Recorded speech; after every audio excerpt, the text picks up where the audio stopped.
আজকে বিএনপি সরকারের পক্ষ থেকে একটি সিদ্ধান্ত নেওয়া হয়েছে।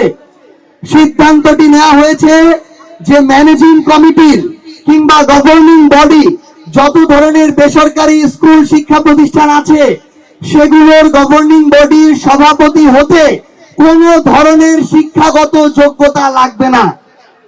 অন্তর্বর্তীকালীন সরকারের সময়ে সিদ্ধান্ত নেওয়া হয়েছিল যে কোনো একটি শিক্ষা প্রতিষ্ঠান, এই বেসরকারি প্রতিষ্ঠানের ম্যানেজিং কমিটির সভাপতি হতে অন্তত স্নাতক অর্থাৎ অনার্স পাস কাউকে আসতে হবে। সেটা বাদ দিয়ে বিএনপি যখন এই সিদ্ধান্ত নেয় যে কোনো শিক্ষাগত যোগ্যতা লাগবে না, আমরা মনে করি বিএনপি একইভাবে বাংলাদেশের শিক্ষা প্রতিষ্ঠানগুলোকে দলীয়করণ করে বাংলাদেশের অগ্রগতির মেরুদণ্ড ভেঙে দিতে চাচ্ছে।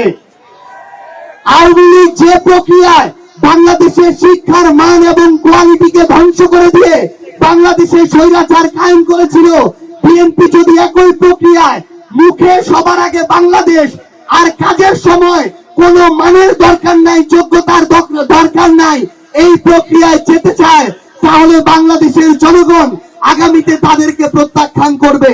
আমরা বিএনপিকে আহ্বান করব, আপনারা প্রয়োজনে যোগ্যতা সম্পন্ন মানুষদেরকে আপনাদের পার্টিতে নিয়ে আসুন, অথবা পার্টিতে যারা আছে তাদেরকে যোগ্যতা সম্পন্ন করে তুলুন। কিন্তু বাংলাদেশের শিক্ষা ব্যবস্থাকে নিয়ে আর কোন ধরনের পায়তারা করার সুযোগ কাউকে দেওয়া হবে না।